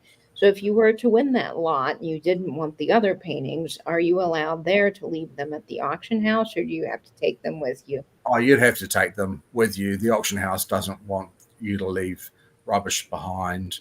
It has another sale coming in for the next week that it needs to get everything out and have the next the showroom dressed for the next sale, because they will not want you to be leaving them behind.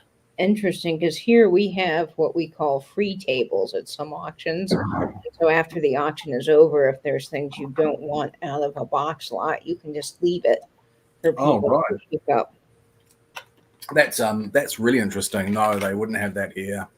I like the look of this Chinese artwork, this embroidery from the photo. It's big, but the quality of the embroidery itself is not great.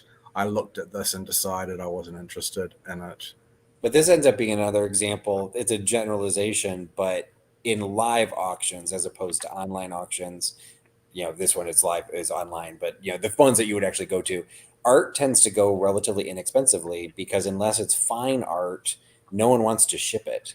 Yeah. And so that frame is worth, the glass in that frame is worth more than $10. Yeah, exactly. And Absolutely. so that's where you can start getting smart, is you can find some really beautiful frames that you can just rip out the ugly peacock picture and use it for something else. Or even I have a frame that had a piece of glass that got broken, and hey, here's another one that's the same price or same size. It's a creative way of playing the system. Especially when you get into the large size frames, because they can be so expensive. If you can get it relatively inexpensive, you've now got a great deal. Because you're only competing with people that are able to walk away with it. No one is going to ship something that big if it's just a piece of garbage print inside. Yeah. I always pick up nice frames with bad art in them at thrift stores, because inevitably at some stage I see a nice piece of art in a bad frame or a damaged frame, and I like to know that I've got a little bit of a stock of good quality frames that I can switch them out. This painting looks great in the catalogue. It is not great in person. It's extremely thinly painted. There's something wrong with the perspective. I had originally thought, oh, well, that's a nice oil painting. 1907, it's not a nice painting at all. Again, that's where you really have to go to a viewing. This is really interesting, I thought. This is larger than I expected. This is his country needed him. So I'm assuming that he did not survive World War One. It has pictures that I recognize that's Lord Kitchener, and that is a very young Winston Churchill. I don't know who the other two people are. This is really interesting, and I might again have a go at this. This is great. I love this. This is a New Zealand artist called Gary Tricker. Did a lot of cats, a lot of trains, and this is a cat on a train, The Hobbit. He died last year. He he's world regarded printmaker because he managed to get almost a watercolor effect in his printed works. I don't know if that's actually coming up. It comes across very well, Nate. That is impressive. I have, well, my mother Bron has several of them. I've given them to her over the years. And this is a magnificent piece. I think I am the current high bidder on this one. And I'm the current high bidder at $110. I'd really like to get this. This will be a Christmas present for Bron. That is amazing. Well, someone did pick this out. This is Dick Frizzell. He's a really well-known New Zealand printmaker as well. And this particular print comes up quite often. And it's from Mickey to Tiki. This progression of slight differences in the drawing to get from Mickey Mouse to a Tiki face. This has got a printed signature rather than a hand signature, so it won't achieve as much as a hand signature would. But this particular piece comes up to sale quite often. I also looked at these early photographs of Auckland Harbour. They're not in good condition, but they are large. They are really, really large. And they were not sitting at $240 when I looked last. They were sitting at $20. So obviously there are people out there who rate these and they rate them highly. It's just such a neat piece of history. Right. Yeah. I actually had more pieces in my list, but they seem to have dropped off for some reason. That's a shame. Okay, so those are my wish. That's my wish list, and I did invite people to send me items that they liked the look of. Oh, I've been outbid on this pessary. Not happy about that. I'm gonna have to go higher, Nate, if you I am. Squeeze some more money out of me. So I've got a few lots listed here. I'm not going to be able to get to everybody, unfortunately. Let's have a look and see. Okay. Actually, the one thing if you could show on this one, because I was the one that highlighted the opal ring, and you mentioned that, oh, that's not a great set because they're doublets, and I've never heard of doublets before. So all right, that is actually in the other catalog. That's in the right there. Catalog. Oh, is it? Yeah, it's number 2. Yep. Second one on the there list. you go. Sorry, you're right. Okay. Yep. Okay. So not only a couple of these stones dead, a doublet is not a solid rock opal. They have doublets and triplets, and that's where there are thin shaved pieces of opal that are actually glued together and then cut. So a doublet or a triplet has very little value in comparison to a rock opal. I'm astonished that they think that it's going to get $1,000. I really am astonished. There is Well, it is very 18 karat gold, and there seems to be quite a bit of gold in there. There is a bit of gold indeed. I think that obviously that these two stones here are dead, and I think that that one's half dead. So I think possibly that someone who's going to have this is going to be for scrap. This is not my taste at all. I think the quality of the opals is quite poor. Now they might take the opals out and then replace it with something else. Is that possible? Yeah, quite possible. Quite possible. There's something interesting about the retro nature of the setting itself, and possibly it would look better with a different stone, different types of stone in there. Did they list that as a doublet, or did you just know that by looking at it? Yeah, they did. They did list it as doublets. So let me see if I can get some lots up here. Okay. Now this particular lot here, oops. Now Cheryl Ross is asking, how do you know that it's a doublet? And that is a good question, because I'm assuming that you would need a jeweler's loupe to tell. It's very easy to tell with a jeweler's loupe if an opal is a doublet or a triplet. It's extremely easy. You can see the seam lines. A couple of people thought this was good. Cat for Calypso Cat liked this. I think Gabrielle Lish liked this as well. This would not have actually jumped out to me at all, particularly. It has attractive 7 bids. It's a flexible arm with a blue glass lamp. What's your feeling about this, Patrick and Katie? Well, I'd want to see it in person. You said it's flexible, so that changes it. But to me, that looks like it should be a wall sconce. Right. Yeah, I would assume that to be either something that was by a doorway on either side, or nowadays people are putting them by their bed as a little reading lamp. I like the idea that it's flexible. I'm just personally not a big fan of the blue glass shade. Yeah, Right. it's the shade that's making me quite. I mean, I'm not. You can tell just looking at the bottom whether it's a table. So I'm sure that because they're calling it a table lamp, that is what it is. But there's something wrong about that. I don't like the aesthetic of it. The shade kind of is too beehive-esque for me. Yeah, and too big, and depending on how translucent it is, like where does the light actually come out? Does it only come out of that little hole? Yeah, yeah. But everyone has their own tastes and Exactly. and that's what makes a catalog like this so interesting, because there's so many diverse items. Yep, indeed. Wouldn't it be a tragedy if we all like the same thing? Very boring. This is interesting. Now, there's something's happened with my my saved list, because I definitely had this in my saved list. This is a stunning piece of furniture, leather furniture. The leather is as soft as butter on this. I sat in it while I was at the viewing. It is so incredibly comfortable. Had 45 bids. And worth every bit of $540, I think. If I I'm not familiar with that name. Is that an Auckland name or a New Zealand name? I am not familiar with it either. There are some other pieces in the sale that are leather that are Natutsi,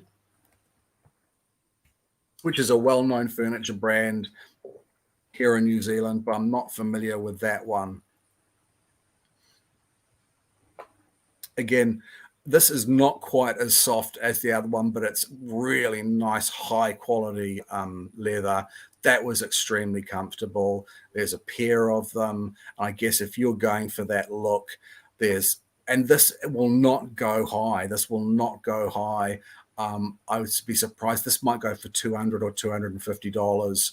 I don't think it'll reach $600. And if this is your look and you want a leather couch, fantastic. That's a great buy for that leather couch. A very nice modern look. Yeah, this one I sat in as well. Again, the quality of the leather is absolutely supreme. This was so comfortable. This one reclined. Oh, It reclined to the point, and the softness of the fabric, it almost felt gravity defying. It was so comfortable. This Norwegian modernist piece, really like this as well. That this would Wetstein be guy was evidently Swiss. Ah, right. oh interesting. That chair, Nate, would be my ideal vinyl listening chair if I had Yeah. my room. Yeah, Perfect. this is it's a beautiful piece of furniture, so incredibly well made. This again, I personally really like this particular style. I couldn't sit in this or lie in it because it was up on a table, but it is very much to my taste, very much the look, my aesthetic. I think that's a really beautiful piece as well. So those are some pieces of furniture that I particularly liked. Let me see what other pieces I can find that people were looking at.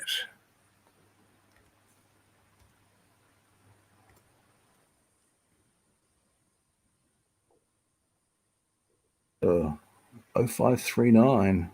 You know, New Zealand has concrete garden ducks too. Yikes. I'm not sure. Maybe I transposed a number in there or something, but We do geese here in the Midwest. okay. These are not the most exciting chromolithographs to me personally, but they were pretty enough. And again, these would have cost a good fortune to be matting and framing up. They are large, and if they go for less than $100, that's an absolute bargain. Well, they've already met the reserve at only 15. Yep. Wow. Yeah. So someone could get a true bargain on those. Yeah, our framed art is definitely a way to find some deals. Yep. Certainly here as it is over there. This was the Georgian sterling wine funnel that she liked the look of too.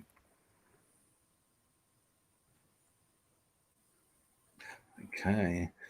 This is an interesting piece. White gold and diamond pendant on a silver chain. I did see this, and it is not as impressive as it photographs. Unfortunately, they've managed to capture this at a really nice angle in this photograph. It did not look this good in the cabinet when I saw it. It seems a little bit more on the simple side to me. Indeed. So let's have a look. So both Calypso Cat and Katie were interested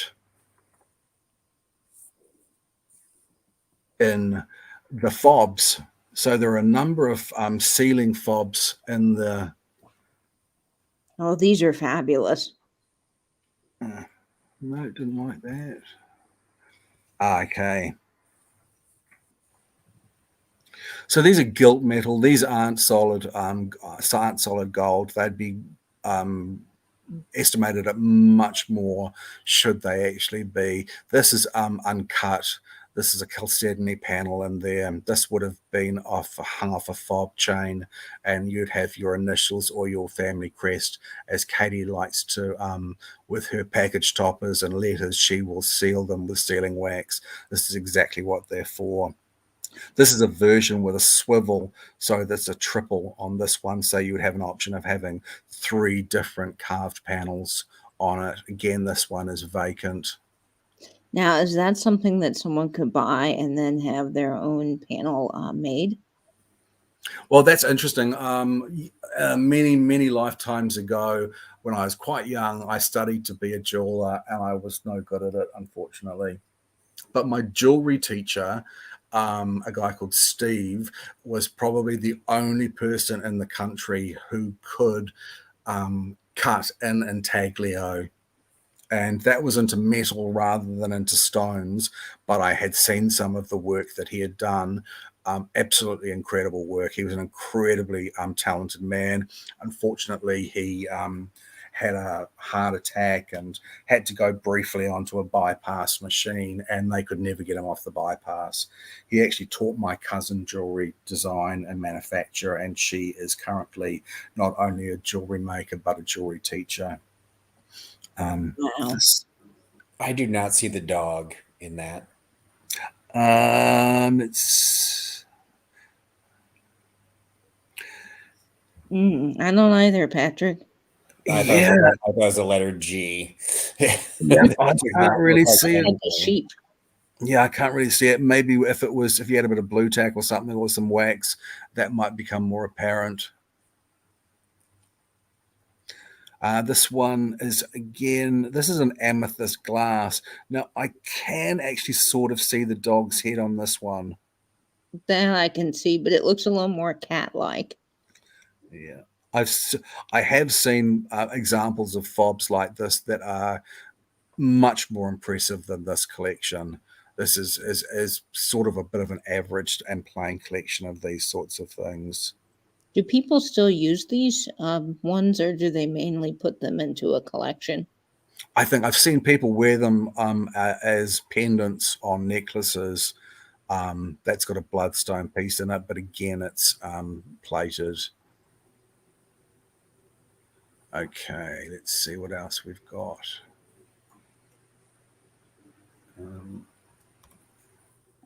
I hope that we still have people here and they're not bored to death. No, actually, people are comparing notes on other. Poodle has 2 fobs from her great grandfather with their initials. Oh, that's very cool. People are totally fascinated, Nate. This is a great lot of Majolica plates. This was sent to me by Kat as well. I looked at these lots, and I'd said to her when she sent me this lot number that I imagined that these 2 leaf plates were Wedgwood, and they are indeed Wedgwood Majolica. These used to have a great deal of value, not so much now. You would be able to get $220 easily for a single plate at one stage. So they've gone off the boil slightly, but it's still a reasonably handsome lot. We had a question come in back when you were showing the fobs, and I don't know if you will know the answer to this. Cheryl Ross is asking what carnelian is made from, and she asks, is it made from coal? No, carnelian is a red stone. It's a mineral. It's a stone substance. It's often used in carving fobs because it's extremely dense. I hope that answers the question. I think it does, yes. Great. Okay, let's have a look what Poodle had sent to me. Now, how many items total, Nate, do they typically put in one auction catalog? This one is 10 pages. I think it's about 900 odd. We've already actually seen that particular piece. The jewelry and fine art tends to be a much smaller sale at about 500. Since they're auto bidding, you don't have to follow along. But if you were trying to follow to see if you want to do a last minute bid, how long do you think it would take for 900 lots to cross through? Or if this were a live auction, how long would that take? They roughly whip through about a lot a minute. Oh, excellent! Wow. Yeah, That's they don't muck around with it, but as I say, it's not the same race calling pace that I've seen over there. This is a carved Maori warrior figure. I think that's pretty crude, and my father carved Maori carvings when he was a younger man, and I think that his, without sounding too boastful, is probably a better class than that.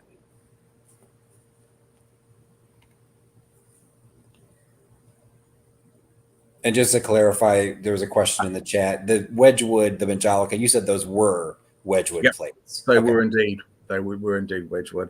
And this is an item that I picked out as well. Yeah, that one you showed us. Yeah. Okay. So I like that you can search by the lot numbers. They really do make it easy for you to find things on their website. This is a very user-friendly website. when I sent the tiger the links, it was quite interesting that this particular Bing and Grondel plate started his collection of Bing and Grondel, and that was in this particular sale. And at the same time in the sale, there was an item that he had recently bought back from his trip to Germany, which was this exact blue ewer. What he did highlight, which I thought was really interesting, was this piece of modern glass. Now we've got an interesting question coming in from Tim.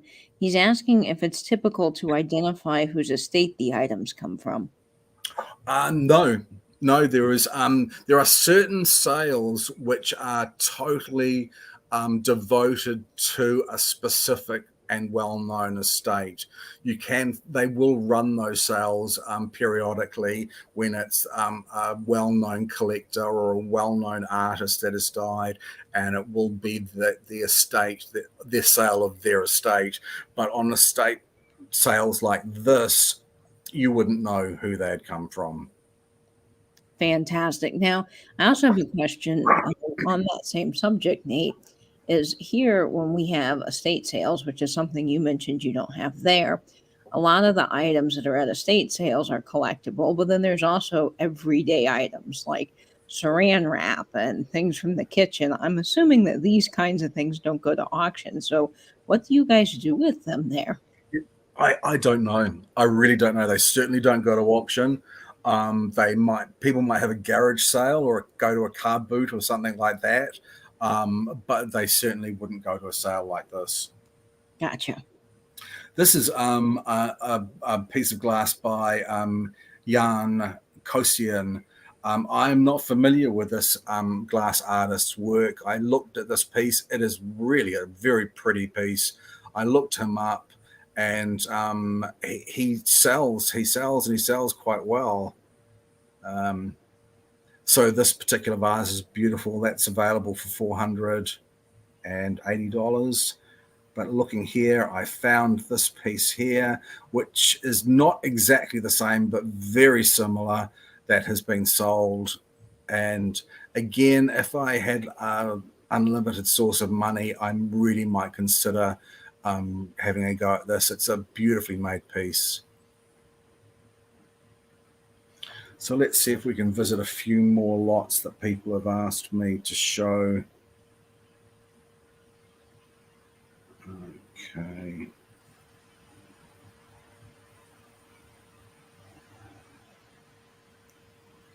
I'm sorry, I'm not going to be able to get to everybody, unfortunately. That's okay. It was a really good representation of some of the stuff that's there. A few people had asked to see this particular cameo, and I had a look at it.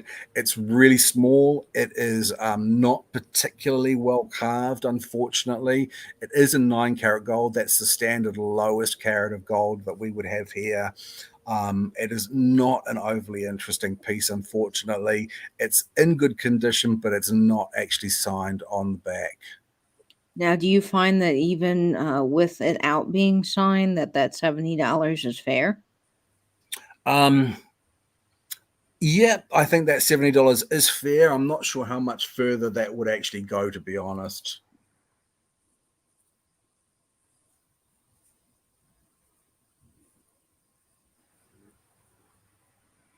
This is a necklace and pendant in sterling. Again, you find a lot of this sort of stuff at our sales. This is actually quite a lovely piece. This is a Chinese jade pendant with some ivory beads in it. And again, it's sort of like a dragon or a foo dog. I'm not 100% sure. But it's actually quite a pretty piece of jade.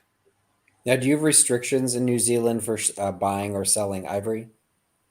We do. We follow the CITES agreement, which means that it is legal to sell ivory as long as it predates.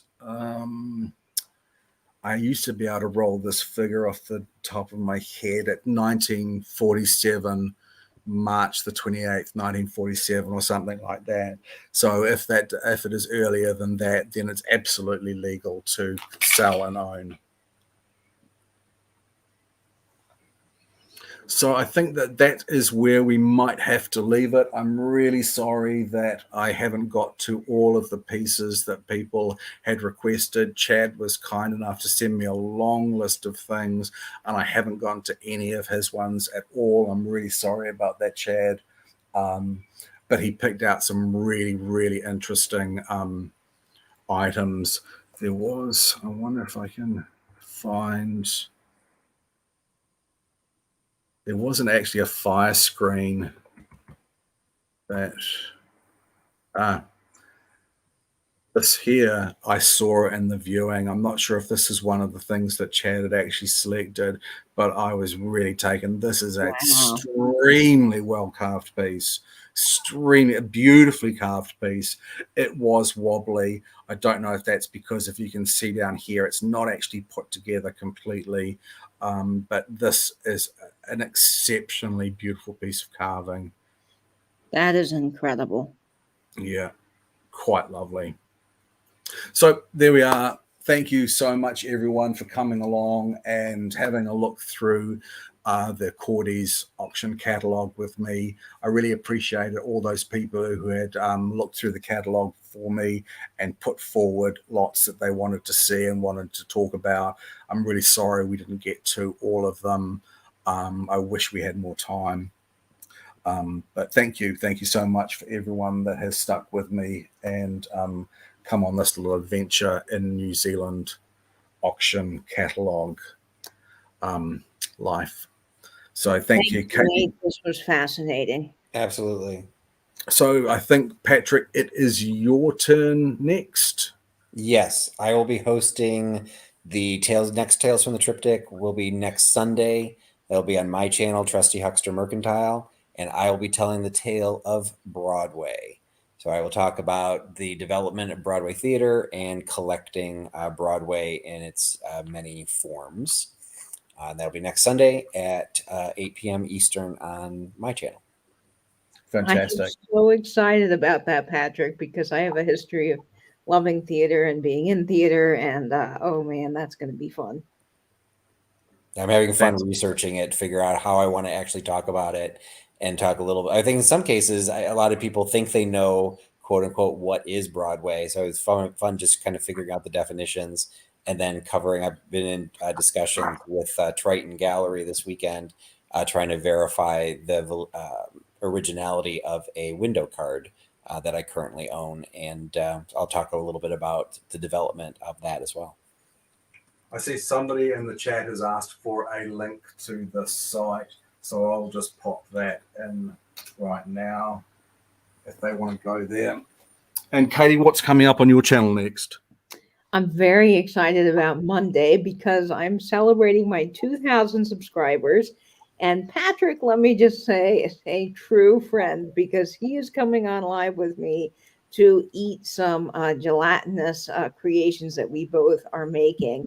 So Monday, you can catch me at 9 a.m. for a live cook with me video. I will be cooking the shrimp that you guys voted for, that nasty shrimp jello with the shrimp and the egg and the mixed vegetables. I'll just say you people are mean. You voted for something really gross that she now has to eat. Brutal. So yes, I'll be cooking that live at 9 a.m. Hopefully it will set up and be ready to go because at 7 p.m. Eastern on my channel, Patrick will be joining me for the live taste test. And Patrick's got a really gross recipe too. So I think we both are eating things that might be vomit worthy. Yeah, mine is already in the refrigerator. So there'll be I did post some pictures of it being made. It was relatively simple. I just get to we'll just throw the hint for the garnish on top is the little can of Vienna sausages. So we're talking yum gelatinous goodness with SpaghettiOs and Vienna sausage. Well, fantastic. At least it won't have shrimp and vegetable broth together. Yeah, no, yours is by far more disgusting. Mine's disgusting in a different way. Yes, I mean both are gross, but Patrick's got a whole nother category of gross. Well, the cooking that you and I did, Katie, seemed to be very well received. So I really look forward to cooking another of my favorite dishes with you at some stage. I'm not sure when that's going to happen, but I enjoyed immensely cooking the chicken dish with you, and you did such a great job of it, and you did such a fantastic job of editing that video. I know a lot of people really enjoyed it, so I'm looking forward to doing that again. Me too, Nate. It's going to be fun, and it's nice to actually eat something delicious for a change. Nate is an excellent instructor and cook, and he really knows what he's doing in the kitchen. So tune back in for another episode of that coming very soon, folks. Fantastic. Well, thank you for joining me, Patrick and Katie, and everybody in the chat. I've really enjoyed showing you this, and I hope to see you all soon. So bye, everyone. Bye, everybody. Bye.